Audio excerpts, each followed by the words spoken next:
This is the Universal Wrestling Podcast. Inside the ring. Outside the ring. It's all here. We're talking about the greatest sport of all, professional wrestling. Come on. And now, here's Nick and Keith. Keith, let's get to it. No introductions. Let's do it. Reddit roundup. Hire one, fire one, and erase one from history. Let's start from the top here. Hire one. We're assuming it's WWE. Keith, take it away, brother. What do you got? Yeah, no, I definitely assume it's WWE because they're all the fire ones are all current WWE, erase ones are all WWE. So, hire one, man, like that's a tough lineup there. Mostly because two of them seem pretty like viable options of happening relatively soon. So I'm going to go with the third option that is kind of more recently gone. But I would definitely hire back Ziggles. I'd bring Ziggler back out of them because I feel like AJ and I feel like Malachi are coming back probably already.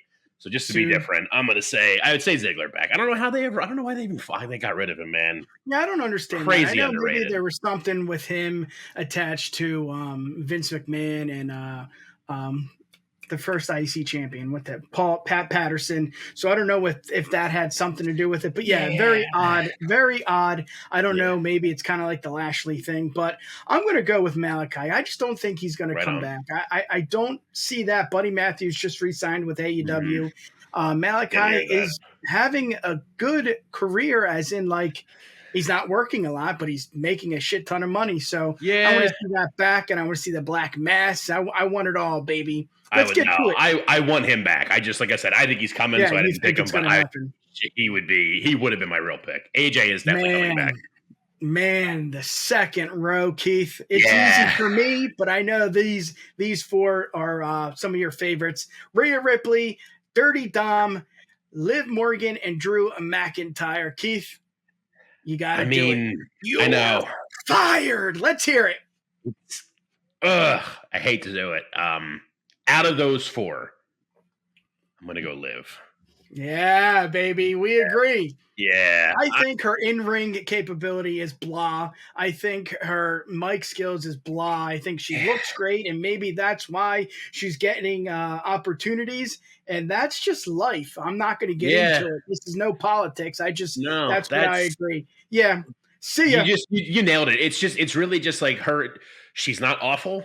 Her in-ring isn't like impressive though necessarily. No. It's fine. Her mic work she's just very average across the board, whereas like Rhea is mommy amazing. Dom I feel like is just finally now starting to really come into his own, and he's doing fantastic work. And if anyone ever picked Fire Drew, you're crazy. He's another one like Ziggler. He never should have been fired to begin with. I mean, I know he was young and stupid, whatever, but like he shouldn't go anywhere now that he's back. Yeah, I would actually hire Monet/Banks before I would keep Liv Morgan. But that's another day, another time. Let's get to the bottom row. This is tough. Maybe not for you. But for me, this is tough. Erase one from history. I'm going to start it off here. Roman, you just can't do that. CM Punk, it's just part of the WWE. It's like bread and butter. Him and John Cena, there's just countless nexus. There's a lot. Charlotte, she's my girl, and we all know that. If you watch this channel, you know I'm not obsessed, but I'm there. I'm very close to being obsessed. Becky just doesn't move the needle for me. She's a great hand. She is just one of the best females to ever lace up the boots in ring, on the mic. No one can do what she does in the ring or on the mic. But for me, if I'm just looking at history and ignoring the mic work, the skill work, I'm okay with, not remembering her and erasing her from the history books. It's tough, but I can't do Roman. I cannot do Charlotte. And Punk is just, I don't know. You can't do that. So let's hear it. This is probably the toughest of the three of them. Just because it's, I don't know. I don't need to get all wordy about it. Surprisingly here, I'm gonna go with you. I'm gonna say Becky also. As much as Charlotte is your girl, anyone who has ever watched anything we've done here knows that I'm not the biggest fan of Charlotte. Unfortunately, you can't deny that she's a big reason why like women's wrestling is kind of where it is, especially in WWE. Nowadays, I mean, she was a Divas champion before. Like, she's a big reason they had to make it back into the women's championship. And Becky did. I don't want to like downplay her. Like, this is literally just like picking, you know, the least good of something, because like she is very good. And I mean, you know, it's tough. Her run when Nia broke her nose and everything, like, dude, from there forward, woof, just be the man and big time. I wasn't crazy always about big time Bex all the time and stuff, but like she did fantastic work after that. But everything that got her to that point to be there is kind of like really based on like having Charlotte to go off of, and like having like all this other stuff to kind of build from, you know? I mean, Charlotte came in, Charlotte showed up on NXT, and Charlotte just was good and was Charlotte, and they started building all these things around her and stuff. Whereas like Becky was doing the river dance for a little while and had to find herself still and everything. So like, I feel like she's the one that if you erase, you don't lose a whole lot of everything else. Whereas like, again, as much as I like, you know, crap on Punk, like, you can't. You erase Punk, you erase a lot of other stuff. Like, if Punk never got his shot, I don't know that Rollins ever gets his shot. I don't know that D-Bry ever really gets a fair shake of things. I don't know that, you know, any of the smaller guys that have come past, like, since him. Like, you know, we might have just dealt with Super Cena for 10 more years before we just all stopped watching her, you know? Yes. So, yeah. He is part of that wheel. I know it was in his speech that, you know, the WWE is just going to keep on going, but he is part of that wheel. He is a spoke in the wheel, and there's a lot you can look back, and you said a lot of great examples. DB, who the hell is he? You know, like, let's be honest. And I'm happy you didn't say you were going to erase CM Punk, because if you did that, I would have had to erase your wrestling card. Let's get to the next one here. Who do you retire, rehire, revive? Similar aspect. Let's start with the bottom here. Bray Wyatt. Yeah, it's definitely the hardest one. Umaga and Eddie Guerrero. For me, this is easy. I'm going to let you go first. What do you got here? So I'm very torn here. I think I'm leaning toward the one way, and it really should just be, I would revive Eddie. I was between no disrespect to Umanga, but I was between Eddie and Bray. Alejandro. Eddie was just one, like, I knew him from when I started watching, because like I always say, I was a WCW kid for a while, and even in WCW when he was like kind of pushed down a little bit and stuff, I was still just like, I love this guy. Like, I was a big fan of his all the way through, and then when he came to WWE and all the stuff with China and like just he's just so good. Beautiful. And the things he could have done. Like, imagine him being around now, still healthy, still being roughly the same age as Ray and everything now, and then him in the storyline and stuff with Dom coming in. You know, like, we don't need anybody else like at that point. Could you imagine? It would just be, you know. Yeah. And Bray I would want to bring back, but like Bray is a worrisome one, because there was, you know, he's amazing and all of his creativity and all, but there was just a lot of like headbutting and stuff toward the end with him. So like, let it lie, you know, let us just leave the memory alone. Who you got? We were back to back the same, so I'm going to have to change it up here. I'm going to go with Umaga. And again, this is just character based. We're not talking about human beings. So pipe it down there, IWC. I'm going to go with Umaga. What's happening right now is just something special. Yes, the Dom storyline is great, and Eddie would be so perfect. You could just easily throw him in there, and you could maybe finally finish the story. Is he really Eddie's, or is he Rey Mysterio's? But Umaga, because it was just something special, so short, so quick, so fast, and he did a lot. I mean, he was in the ring with Donald Trump, but that's another day, another time. He did a lot for the WWE, and of course, the legacy. You know what? For sure, the blood. You know, it's just. I didn't even really think about it that way. Him coming back with everything going on with the bloodline and all would have been an amazing little wrinkle with everything. I mean, I don't think it would happen, just because we haven't seen Rikishi. We've only seen the two grandfathers, I think. I don't know the family tree as well. Because Rikishi's horrific. Not that I can talk, but Rikishi's very, very much out of shape. Is he? Very Wow. much out of shape. The last couple pictures that I've seen of him, he's gotten much bigger. So but well, anyway, hey, you sit and do nothing. exactly. This graphic is really not tough for me. Unfortunately, fortunately. So let's get to the next one. Rehire. You got, is that Adam Cole? Yeah, Adam Cole. Yep. Edge and Daniel Bryan. Brian Danielson. If you know anything about this channel, he's my number one, number two. I gotta go DBBD. Okay. Whatever you want to call him. It's just something special. I mean, at WrestleMania 30, just, I don't know, something clicked with me, and I'm just like, holy shit. You know, like, obviously everything about him from day one through, you know, from Ring of Honor to stepping into NXT, taking Justin Roberts and almost decapitating him. Yeah, like, there's a lot of ups and downs with his career, and he's just phenomenal. I mean, you turn on AEW, you're going to get a really great match. I mean, I know they say it a lot. That's, you know, that's where the wrestlers wrestle. What is it? That's where pro wrestlers wrestle. I don't know. Yeah, but something like that. It's a fact. Again, IWC, come at me, but it's a fact. Short and sweet. DBBD, what do you got? I'm going the opposite end there. I'm going Adam Cole. No disrespect to D-Bry, no disrespect to Edge. They're both getting up there. They've both kind of mentioned that, like, they're wrapping up. This is going to be like they're getting toward the end of their career and stuff. Adam Cole's hurt, so like he's going to be, when he eventually comes back, I know he's not necessarily like super young either, but he's younger than those two. And when he comes back, I mean, he was a Triple H guy and everything with NXT. I mean, who's forgotten the Undisputed Era?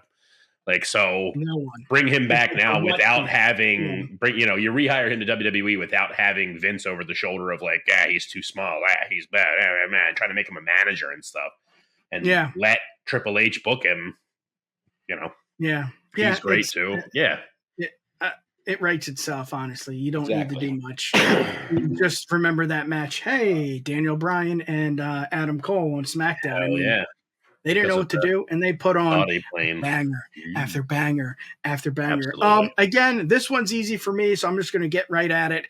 I am looking at the top row as of July 25th, 2024. Yes.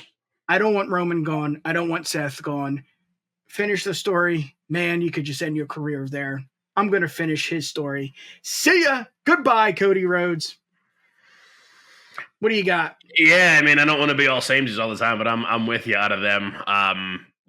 Retire from in ring. It'd be cool to have him like kind of stick around either as like an agent or even as like a manager for someone. I don't know who. I don't know who he would manage, but have him come out and cut promos for someone or whatever. Like, yeah, I'm into that. But yeah, I mean, he finished the story now, and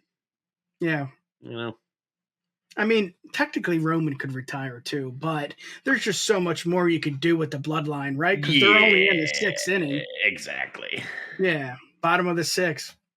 Let's get to it, baby. That was fun. Here's another one. This is interesting. So, Keith, give it to us. What do you got? Because you got this one. I came across this one, and like I didn't get the caption with it because I'm an idiot when I was screenshotting, but. So the idea was that it was just kind of like, it basically said something of like, do you agree with this or not? Where it's just like, in the history of wrestling with everything, like Austin is the biggest, and then you have Flair, Undertaker, Hogan is The Rock are like big, but not as big as Stone Cold. And then it's everybody else who was like big, but they all are worshiping these five or whatever. And like, your kind of opinions there.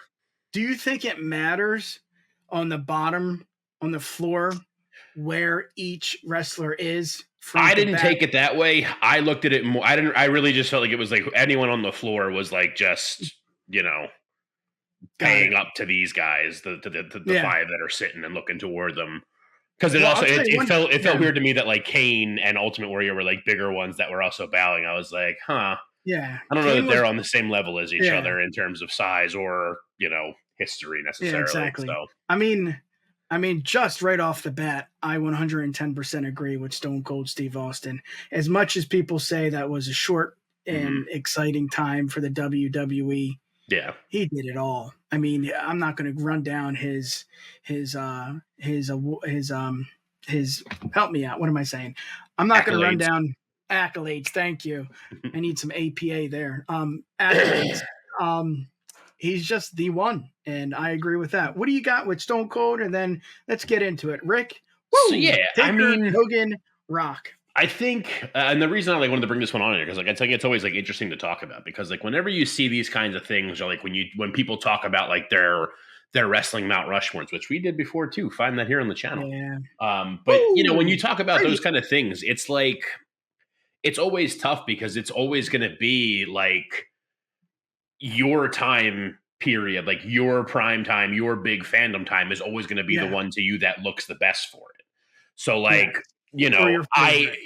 I can't think of someone who's like much older than me that's like a big wrestling fan or something, but like, you know, my dad used to watch wrestling like when I was a kid. Like he would watch wrestling with us before divorce and all that kind of stuff. But like him looking at this, he'd be like, no way. Like, there's no way Stone Cold was bigger than like Hogan and stuff. But that's because in his time, like in his time of it and all, and like growing up as a kid and everything, like, yeah, for sure. I mean, if you were, you know, during the Attitude Era, we were that like prime audience of like the 10 to 12, like getting up there. Like we want to buy all the things. We're going to watch all the shows. We're going to get our parents to try to spend $50 to buy a pay-per-view and everything. And, you know, we were that target audience, and Stone Cold was the king of that time for sure and everything. But like, you know, if we're that same age in 1980, like we'd be like, you're crazy. You're crazy that Stone Cold is bigger than Hulk Hogan. Like, Hulk Hogan was everywhere. Hulk Hogan had friggin' he tried to open a chain of restaurants that would have been like potentially moderately successful. Like they weren't, but like there was that was an option. Like there was never a thought of like, oh, we should open like Stone Cold bars, which I don't know how anyone didn't jump on that. That would have worked too. But anyway, it's so difficult. Like, go ahead. No, go for it. We're going to say the same thing. It's just so difficult because you really could switch. In my opinion, just two. You could really switch Austin and Hogan. I think that would be okay because without Hogan, there would be no Austin. As much as he did his own thing with ECW and, you know, grind, King of the Ring, blah, blah, blah. 3 Rumbles, main event, 3 or 4 different WrestleManias. I don't exactly know. Justin, let us know. But those two, you could switch those out and I would be okay. It's just so difficult because you could debate the hell out of this, but it's your own opinion. I mean, Taker technically, technically, maybe, possibly, not 100%, but could be up there with Austin and Hogan just because of what he meant to wrestling, not his accolades, not his WrestleMania matches and you know all that. What he meant as a locker room leader, he's up there. I'm okay leaving Hogan. I'm okay leaving The Rock, as much as we, you know, dissed him for the past month. Taker, I'm fine with that. Flair, me and Flair, I love him. He's one of my favorite matches, him versus HBK. I'm sorry. I love you. I would swap HBK and Shawn Michaels. And again, I'm okay with top 5, but to me, HBK slept on. I would, you could do, it doesn't matter. Again, no, I agree with you. I feel like I agree. I don't disagree necessarily with this picture so much. If there was going to be a swap, I don't know which one of the ones that are bowing I would swap for, but I would consider swapping Flair out because it's really funny. Like I've been recently like rewatching a lot of the Dark Side of the Rings, and earlier today I was watching the Collision in Korea one. When the WCW, that whole thing going on or whatever. And Bischoff says in that about how like they asked for Hogan initially and Hogan was like, no, he's not doing it, which is a good move on his part, whatever. But then he asked Flair and he was talking about how like Flair like kind of felt slighted, he was the second choice.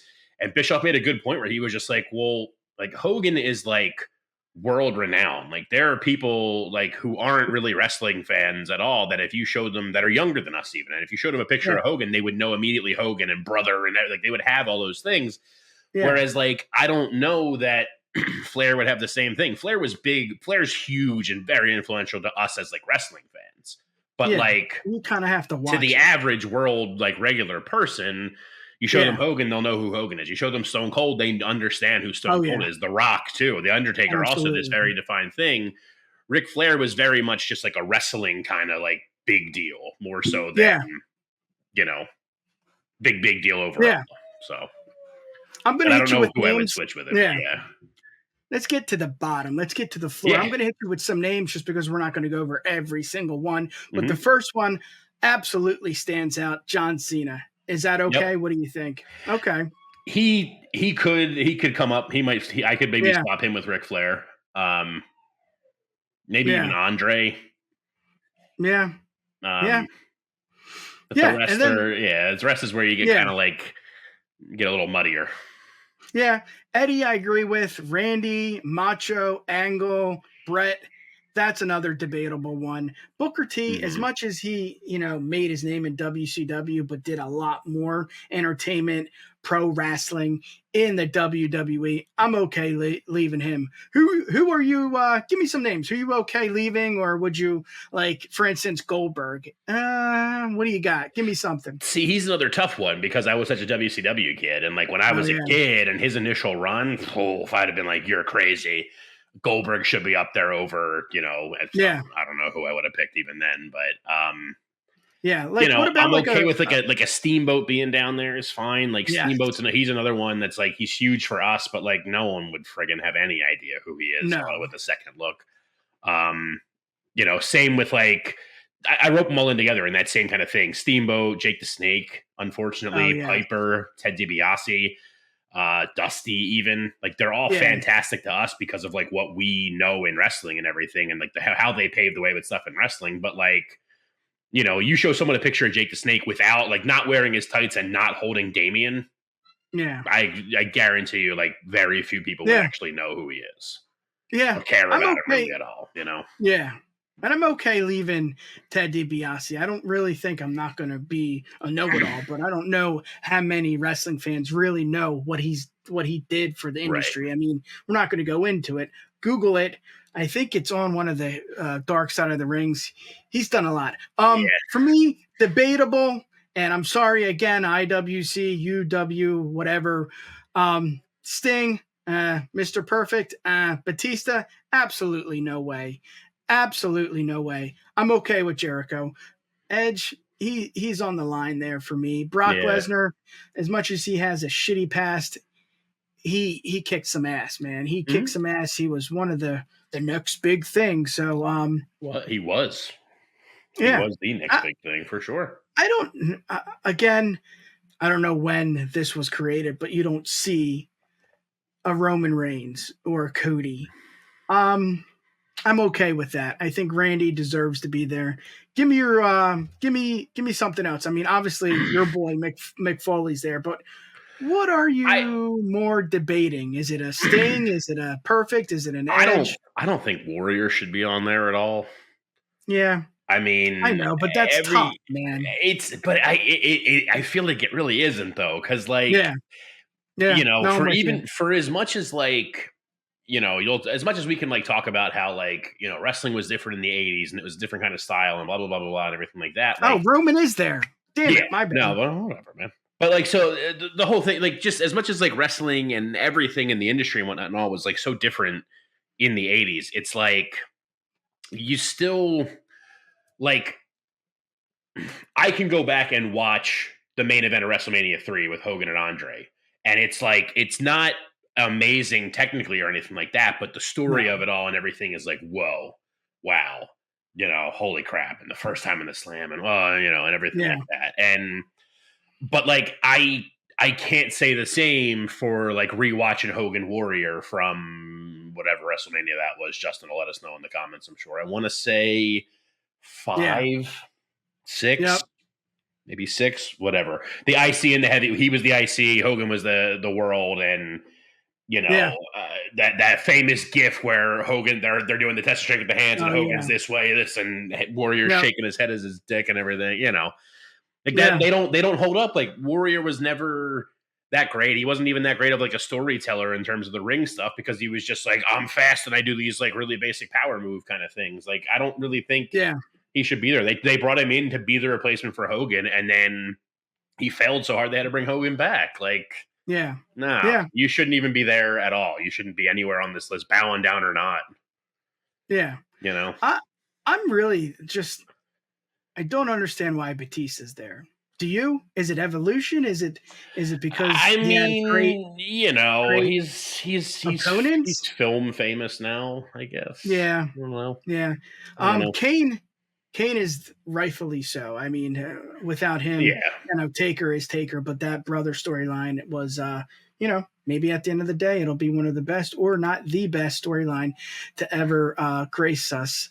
Let's see. 2 more things. Bruno, again, I personally did not watch him, but with his title reign, no one ever, in my opinion, will ever touch that. I don't know. Maybe you make a third little statue in the middle of these guys and put them there. It doesn't have to be as big as Taker or Hogan, but without like a little him, guy standing in between the two. Yeah, there's no consecutive sellouts at MSG. There's nothing like that. I don't know if again we'll ever see that. I mean, leading up to Mania, we had 18 or 19. Not we, but WWE had 18, 19 sellouts. That was big. Back in the day, MSG, that was nothing. One more thing, and I'll shut up. The greatest heel to ever grace us, Roddy Piper. We didn't even speak of him. Again, you can make another statue. Maybe just put it on top of Rick, teabagging Rick, and he could be right there. I mean, it's tough. But I agree, majority of this. And my last thing, and then you can take it away. We need a women's one. Let's see if we can find one. For next time. Yeah. We got to find one of those for next time around. Because I would easily replace Rick with Charlotte. Again, biased. Take it away, brother. What do we got? Let's wrap it up. Let's go. Yeah, man. I think it's just I think Bruno is one that like Bruno has to be here, and he should be like we said, like a small one somewhere on there because like without Bruno, none of the rest of this is even a thing. If they didn't have Bruno to like strap everything to and be a world champion for like 11 years, I think is like his total amount of time he was a champion for 11 years. Like without all of that and all that big name, none of the rest of this happens. None of the rest of the WWE stuff really happens. Like that's all just gone at that point. Well, the whole touring aspect is gone. Exactly. That's what they used them for. Yeah, exactly. And then Roddy was one that I kind of roped in saying like with Steamboat and Jake and Ted DiBiase and all, but like he does have a little more crossover. I felt really bad even saying that because I fucking love Roddy. Oh my god, he's amazing. I feel like it's tough because like I don't know where he really fits in with there either because like you can kind of make the argument again like that same kind of like Flair argument of just being like so you could make the argument for a lot like Brett. Maybe one of the best technicians ever. Scott Hall was the first real, in my opinion, again, opinions are like assholes. Scott Hall was like the real first heel that you could just not relate to, but like really like Roddy. I hated him. I really did. I disliked him with a passion. But Scott Hall was like, oh, cool. Chico and the toothpick. Exactly. It was cool to like the bad guy again. I'll end it with this one. Rey Mysterio absolutely 100% deserves to be there. Hell yeah. Keith, take it away, brother. What do you got? Give it to me. You already know. You can find me on X and TikTok at Keith of the Ring and Instagram at _Keith of the Ring. Yes, sir. And you can find us right here on YouTube at the UW Pod. Same as Twitter, X, TikTok. A little different with UW Podcast on Instagram. And we got a fancy website, uwpod.com. Check out the cool interviews. Adam Cole, Malachi Black, Pimpin' Ain't Easy, Godfather, Nick Aldis. We got to go, but thank you again for tuning in. We'll see you next time right here on the UW Pod. Peace!